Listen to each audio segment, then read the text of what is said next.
ಇವತ್ತು ನಾನೊಂದು ಹಳೆಯ ಕಾಲದ ಸಿಹಿ ತಿಂಡಿಯ ರೆಸಿಪಿಯೊಂದಿಗೆ ಬಂದಿದ್ದೇನೆ. ತುಂಬ ಜನಕ್ಕೆ ಗೊತ್ತಿರಲಿಕ್ಕಿಲ್ಲ, ತುಂಬ ಜನಕ್ಕೆ ಮರೆತೇ ಹೋಗಿರ್ಬೋದು, ಅಥವಾ ಇದನ್ನು ಮನೇಲಿ ಮಾಡೋದು ಕಷ್ಟ ಅಂತ ಹೇಳಿ ತುಂಬ ಜನ ಮಾಡದೇ ಇರ್ಬೋದು. ಇವತ್ತು ನಾನು ಮಾಡ್ತಾ ಇರೋದು ಬೆಲ್ಲದ ಬೂಂದಿ ಅಥವಾ ಮನೋಹರ.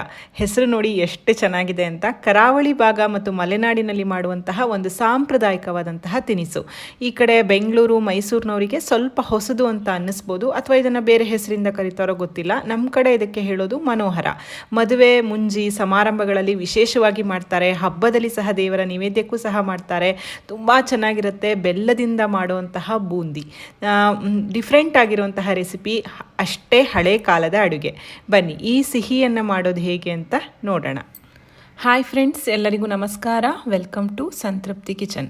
ಇದನ್ನು ಮಾಡಲಿಕ್ಕೆ ನಾನು 1 ಕಪ್ಪಿನಷ್ಟು ಕಡಲೆ ಹಿಟ್ಟನ್ನು ತೊಗೊಂಡಿದ್ದೀನಿ. ಆದಷ್ಟು ಫ್ರೆಶ್ ಆಗಿರುವಂತಹ ಕಡಲೆ ಹಿಟ್ಟನ್ನು ತೊಗೊಳ್ಳಿ. ಬಜ್ಜಿ ಬೋಂಡಕ್ಕೆಲ್ಲ ಯೂಸ್ ಮಾಡ್ತೀವಲ್ಲ, ಅದೇ ಕಡಲೆ ಹಿಟ್ಟು. ಇದನ್ನು ಜರಡಿ ಹಿಡ್ಕೋಬೇಕು. ಗಂಟು ಇರುತ್ತಲ್ಲ, ಹಾಗಾಗಿ ಚೂರು ಗಂಟುಗಳು ಇಲ್ಲದೆ ಇರೋ ಥರ ಇದನ್ನು ಚೆನ್ನಾಗಿ ಈ ರೀತಿ ಜರಡಿ ಹಿಡ್ಕೋಬೇಕಾಗತ್ತೆ. ಕೆಲವೊಂದು ಸಿಹಿಗಳನ್ನು ಮಾಡೋಲ್ಲಿ ಕೆಲವೊಬ್ಬರು ತುಂಬ ಎಕ್ಸ್ಪರ್ಟ್. ನನಗೂ ಸಹ ಈ ಸಿಹಿ ತಿಂಡಿಯನ್ನು ಮಾಡಲಿಕ್ಕೆ ಬರೋದಿಲ್ಲ. ನಮ್ಮತ್ತೆ ಇವತ್ತು ನನಗೆ ಹೇಳ್ಕೊಡ್ತಾ ಇದ್ದಾರೆ ಈ ಮನೋಹರ ಮಾಡೋದು ಹೇಗೆ ಅಂತ. ನನ್ನ ಜೊತೆ ನೀವು ಸಹ ಈ ಸಿಹಿ ತಿಂಡಿಯನ್ನು ಕಲ್ತ್ಕೊಳ್ಳಿ ಬನ್ನಿ. ನೋಡಿ, ಪೂರ್ತಿಯಾಗಿ ನಾವು ಹಿಟ್ಟನ್ನು ಜರಡಿ ಹಿಡ್ಕೊಂಡಿದ್ದೀವಿ, ಕಡಲೆ ಹಿಟ್ಟನ್ನು. ಅಳತೆಯನ್ನು 1 ಕಪ್ಪಿನಲ್ಲಿ ತೋರಿಸ್ತೇನೆ. 1 ಕಪ್ಪಿನಷ್ಟು ಕಡಲೆ ಹಿಟ್ಟಿಗೆ 1 ಕಪ್ಪಿನಷ್ಟು ಬೆಲ್ಲ. ನಾನು ತೊಗೊಂಡಿರೋದು ಜೋನಿ ಬೆಲ್ಲ, ನೀವು ಯಾವುದನ್ನು ಸಹ ತೊಗೋಬೋದು. 1/4 ಕಪ್ಪು ಅಥವಾ 1 ಕಪ್ಪಿನಷ್ಟು ತೆಂಗಿನಕಾಯಿ ತುರಿ. ಮೊದಲಿಗೆ ಇಲ್ಲಿ ಬೆಲ್ಲದ ಪಾಕವನ್ನು ಮಾಡ್ಕೊಳ್ಳೋಣ. ಅದಕ್ಕೆ ನಾನು ಜೋನಿ ಬೆಲ್ಲವನ್ನು ಒಂದು ದಪ್ಪ ತಳದ ಪಾತ್ರೆಗೆ ಹಾಕೋತಾ ಇದ್ದೇನೆ. ನಾನು ಆಗಲೇ ಹೇಳಿದಾಗೆ ನೀವು ಯಾವುದೇ ಬೆಲ್ಲವನ್ನು ತೊಗೊಳ್ಳಿ, ಅದಕ್ಕೆ ಸ್ವಲ್ಪ ನೀರನ್ನು ಹಾಕಿ ಕರಗಿಸಿ ಶೋಧಿಸಿ ಯೂಸ್ ಮಾಡಿ. ಜೋನಿ ಬೆಲ್ಲ ಆಗಿರೋದ್ರಿಂದ ನಾನು ಡೈರೆಕ್ಟಾಗಿ ಹಾಕ್ತಾ ಇದ್ದೀನಿ. ಇದಕ್ಕೆ ತೊಗೊಂಡಿರೋಂತಹ ತೆಂಗಿನಕಾಯಿ ತುರಿಯನ್ನು ಸೇರಿಸಿ ಬಿಟ್ಟು ಒಲೆ ಮೇಲೆ ಸಣ್ಣ ಉರಿಯಲ್ಲಿ ಇಟ್ಟು ಪಾಕ ಮಾಡ್ಕೋತಾ ಇದ್ದೀನಿ. ಪಾಕ ಮಾಡಬೇಕು, ತುಂಬ ಕಷ್ಟ ಅಂತೆಲ್ಲ ಅನ್ಕೋಬೇಡಿ, ತುಂಬ ಸುಲಭವಾಗಿ ಮಾಡೋದನ್ನು ತೋರಿಸ್ತೇನೆ. ಇದಕ್ಕೆ ಒಂದು 2 ದೊಡ್ಡ ಚಮಚದಷ್ಟು ನೀರು, ಜೋನಿ ಬೆಲ್ಲ ಆದ್ರೂ ಸ್ವಲ್ಪ ನೀರು ಹಾಕಬೇಕಾಗತ್ತೆ, ಇಲ್ಲಾಂದರೆ ತಳ ಹಿಡಿದು ಬಿಡುತ್ತೆ, ಪಾಕ ಬರೋದಿಲ್ಲ. ಹಾಗಾಗಿ ಒಂದು 2 ಚಮಚದಷ್ಟು. ತುಂಬ ನೀರು ಹಾಕ್ಕೊಂಡ್ರೆ ನಿಮಗೆ ಪಾಕ ಬರಲಿಕ್ಕೆ ತುಂಬ ಟೈಮ್ ಬೇಕಾಗತ್ತೆ. ಹಾಗಾಗಿ ಚೂರು ನೀರನ್ನು ಹಾಕ್ಕೊಂಡು ನಿಧಾನ ಉರಿಯಲ್ಲಿ ನೋಡಿ ಈ ರೀತಿ ಬೆಲ್ಲವನ್ನು ಕಾಯಿಸ್ಕೋಬೇಕು. ಮೊದಲು ಬೆಲ್ಲ ಚೆನ್ನಾಗಿ ಕರಗಿ ಈ ರೀತಿ ಗುಳ್ಳೆಗಳಾಗಿ ನೊರೆ ಥರ ನೊರೆ ನಿಂತ ಮೇಲೆ ಪಾಕ ಬರಲಿಕ್ಕೆ ಸ್ಟಾರ್ಟ್ ಆಗುತ್ತೆ. ಇದು ಸರಿಯಾಗಿ ನಮಗೆ ಒಂದೆಳೆ ಪಾಕ ನೋಡಿ, ಈ ರೀತಿ ಕೈನಲ್ಲಿ ತೊಗೊಂಡ್ರೆ ನಿಧಾನಕ್ಕೆ 1 ಸ್ಟ್ರಿಂಗ್ ಕನ್ಸಿಸ್ಟೆನ್ಸಿ ಬರಬೇಕು. ನೋಡಿ ನಿಧಾನಕ್ಕೆ ನೋಡಿ ಎಷ್ಟು ಚೆನ್ನಾಗಿ ಒಂದೆಳೆ ಪಾಕ ಬರ್ತಾ ಇದೆ. ಇಷ್ಟು ಬಂದರೆ ಸಾಕು, ಇದಕ್ಕಿಂತ ಜಾಸ್ತಿ ಬರಬಾರ್ದು. ಜಾಸ್ತಿ ಬಂದರೆ ಗಟ್ಟಿಯಾಗಿಬಿಡತ್ತೆ. ನಂತರ ಏನು ಮಾಡ್ಕೊಳ್ಳಿ, ಕಡೆಯಲ್ಲಿ ಕುಟ್ಟಿ ಪುಡಿ ಮಾಡಿರುವಂತಹ ಏಲಕ್ಕಿ ಪುಡಿಯನ್ನು ಇದಕ್ಕೆ ಸೇರಿಸ್ತಾ ಇದ್ದೀನಿ. 2 ದೊಡ್ಡ ಚಮಚದಷ್ಟು ಬಿಳಿ ಎಳ್ಳನ್ನು ನಾನಿಲ್ಲಿ ಹುರಿದು ಇಟ್ಕೊಂಡಿದ್ದೀನಿ. ಹುರಿದಿರೋ ಅಂತಹ ಬಿಳಿ ಎಳ್ಳು, ಇದನ್ನು ಹಾಕಿಬಿಟ್ಟು ಪಾಕಕ್ಕೆ ಚೆನ್ನಾಗಿ ಇದನ್ನು ಮಿಕ್ಸ್ ಮಾಡಿ ಫ್ಲೇಮನ್ನು ಆಫ್ ಮಾಡ್ಕೊಂಡ್ಬಿಡಿ. ಇಲ್ಲಿ ತೆಂಗಿನಕಾಯಿ ಮತ್ತು ಬೆಲ್ಲ ಎಲ್ಲ ಹಾಕಿನೇ ನಾವು ಪಾಕವನ್ನು ಮಾಡೋದು. ಬೆಲ್ಲ ಪಾಕ ಬಂದ ಮೇಲೆ ಕಾಯಿಯನ್ನು ಹಾಕಲಿಕ್ಕಿಲ್ಲ. ನೋಡಿ, ಎಳ್ಳು ಮತ್ತು ಏಲಕ್ಕಿ ಪುಡಿ ಇದನ್ನು ಹಾಕಿಬಿಟ್ಟು ಚೆನ್ನಾಗಿ ಮಿಕ್ಸ್ ಮಾಡ್ತಾ ಇದ್ದೀನಿ. ಮತ್ತೊಮ್ಮೆ ನಾನು ಇದ್ರ ಪಾಕವನ್ನು ತೋರಿಸ್ತೇನೆ. ನಿಮಗೆ ಕೈನಲ್ಲಿ ಮುಟ್ಲಿಕ್ಕೆ ಸ್ವಲ್ಪ ಬಿಸಿ ಅಂತ ಅನಿಸಿದ್ರೆ ಈ ರೀತಿ ಒಂದು ಬೌಲನ್ನು ತಗೊಂಡು ಚೂರು ಹಾಕ್ಕೊಂಡು ನೋಡ್ಕೊಳ್ಳಿ. ಕರೆಕ್ಟಾಗಿ ಒಂದೆಳೆ ಬರ್ತಾ ಇದೆ ಅಂತ ಅನ್ನುವಾಗ ನೀವು ಫ್ಲೇಮನ್ನು ಆಫ್ ಮಾಡ್ಕೋಬೇಕು. ನೋಡಿ ಎಷ್ಟು ಚೆನ್ನಾಗಿ ಒಂದೆಳೆ ಬರ್ತಾ ಇದೆ.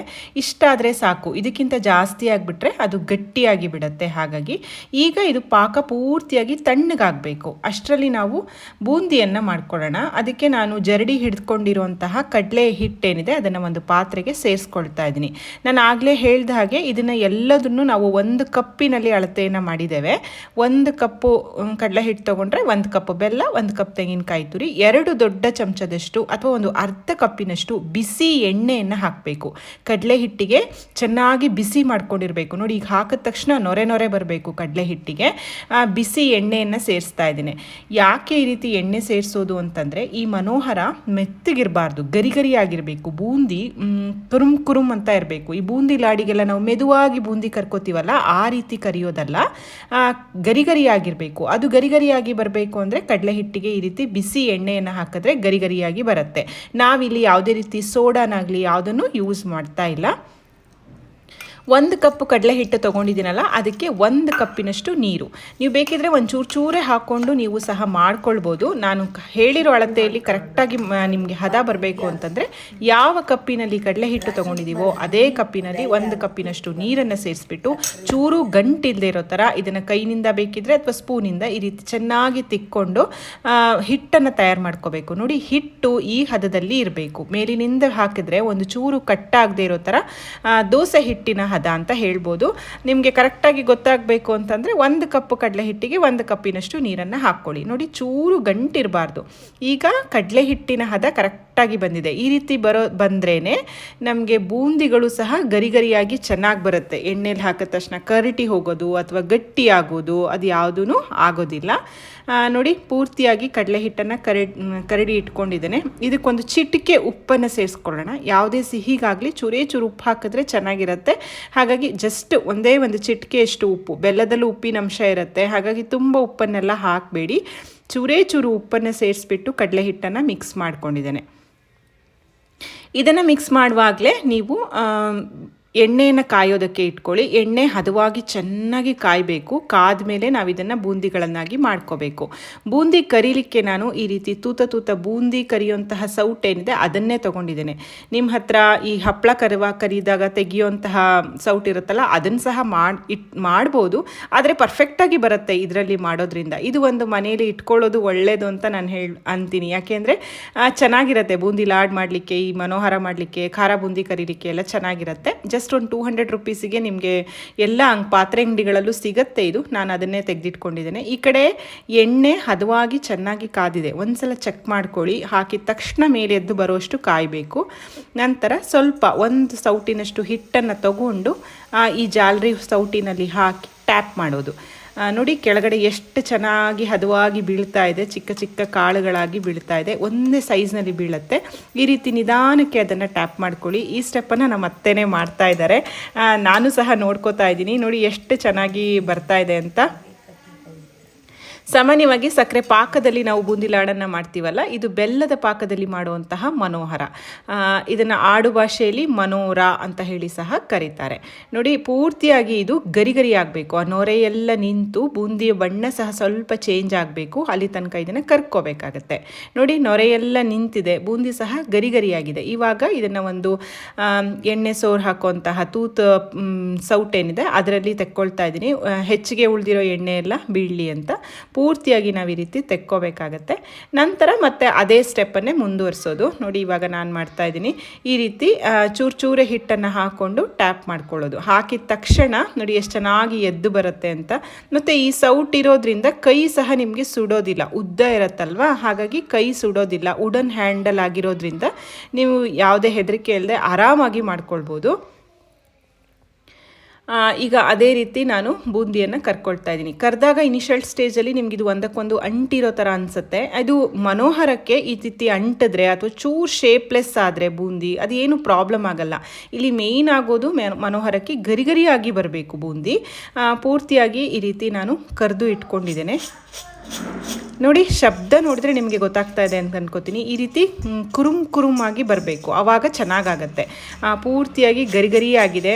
ಸ್ವಲ್ಪ ತಣ್ಣಗಾಗಲಿ, ಬಿಸಿ ಇರುವಾಗಲೇ ಮಾಡಲಿಕ್ಕಾಗಲ್ಲ. ಸ್ವಲ್ಪ ಈ ಬೂಂದಿ ಕಾಳುಗಳು ಸಹ ತಣ್ಣಗಾಗಬೇಕು. ಈ ಕಡೆ ನಾವು ಮಾಡಿಟ್ಟಿರುವಂತಹ ಬೆಲ್ಲದ ಪಾಕ ಸಹ ತಣ್ಣಗಾಗಿದೆ, ಗಟ್ಟಿ ಸಹ ಆಗಿದೆ. ನೋಡಿ ಎಷ್ಟು ಗಟ್ಟಿಯಾಗಿದೆ. ನಾನು ಆಗಲೇ ಹೇಳಿದಾಗೆ ಇನ್ನೂ ಏರ್ ಪಾಕ ಮಾಡ್ಕೊಂಬಿಟ್ರೆ ಅದು ಇನ್ನೂ ಗಟ್ಟಿಯಾಗಿಬಿಡುತ್ತೆ, ಆವಾಗ ಸೇರಿಸಲಿಕ್ಕೆ ಆಗೋದಿಲ್ಲ. ಈಗ ತಣಿದಂತಹ ಬೆಲ್ಲದ ಪಾಕಕ್ಕೆ ಕರಿದಂತಹ ಬೂಂದಿಯ ಕಾಳೇನಿದೆ ಅದನ್ನು ಹಾಕಿಬಿಟ್ಟು ಮಿಕ್ಸ್ ಮಾಡೋದು. ನಾನು ಮಾಡಿರೋ ಅಳತೆಯಲ್ಲಿ ಪರ್ಫೆಕ್ಟಾಗಿ ನೀವು ಎಲ್ಲದನ್ನು ಹಾಕಿ ಮಿಕ್ಸ್ ಮಾಡ್ಬೋದು, ಹೆಚ್ಚು ಕಡಿಮೆ ಆಗೋದಿಲ್ಲ. 1 ಕಪ್ ಕಡಲೆ ಹಿಟ್ಟು, 1 ಕಪ್ ಬೆಲ್ಲ, 1 ಕಪ್ ತೆಂಗಿನಕಾಯಿ ತುರಿಗೆ ಪೂರ್ತಿಯಾಗಿ ಇದನ್ನು ಮಿಕ್ಸ್ ಮಾಡಬೇಕು. ಇದು ಹಾಕಿದ್ಮೇಲೆ ಸ್ವಲ್ಪ ಬಿಸಿ ಇದ್ದರೆ ಮುಚ್ಚಿ ಇಡಬೇಡಿ. ಇದು ಪೂರ್ತಿಯಾಗಿ ಹುಡಿ ಆಗಬೇಕು. ಈಗ ನಿಮಗೆ ಇದು ಮುದ್ದೆ ಅಂತ ಅನಿಸಿದ್ರು ತಣಿದ ಮೇಲೆ ಇದು ಹುಡಿ ಆಗುತ್ತೆ. ಕೈನಿಂದ ನಮಗೆ ಈ ರೀತಿ ಬಡಿಸ್ಲಿಕ್ಕೆ ಆಗಬೇಕು, ಅಷ್ಟು ಹುಡಿ ಆಗಬೇಕು. ಇದು ಬೆಲ್ಲದ ಪಾಕದೊಟ್ಟಿಗೆ ಮಿಶ್ರಣ ಆದ್ರೂ ಸಹ ಈ ಬೂಂದಿ ಏನಿದೆ ಅದು ಕುರುಮ್ ಅಂತ ಹೇಳ್ತಾ ಇರಬೇಕು. ಮಧ್ಯ ನಾವು ಹುರಿದಿರೋ ಎಳ್ಳು ಹಾಕಿದ್ದೀವಲ್ಲ ಅದೆಲ್ಲ ಬಾಯಿಗೆ ಸಿಗುತ್ತೆ. ತುಂಬ ರುಚಿಯಾಗಿರುತ್ತೆ ಫ್ರೆಂಡ್ಸ್. ಇದು ನೋಡಿ ಎಷ್ಟು ಹುಡಿಯಾಗಿ ಆಗಿದೆ ಅಂತ. ತಣಿದಿದೆ, ಈಗ ಹುಡಿಯಾಗಿದೆ. ಹಾಗೆ ಅಷ್ಟೇ ಗರಿಯಾಗಿ ಸಹ ಇರುತ್ತೆ. ಯಾವುದಾದ್ರೂ ಏರ್ ಟೈಟ್ ಕಂಟೈನರ್ನಲ್ಲಿ ಹಾಕಿ ಇಟ್ಟರೆ ತಿಂಗಳುಗಳ ಕಾಲ ಸಹ ಇದು ಏನೂ ಹಾಳಾಗೋದಿಲ್ಲ. ಸಾಂಪ್ರದಾಯಿಕವಾದಂತಹ ಸಿಹಿ ಮನೋಹರ ತಯಾರಾಯಿತು.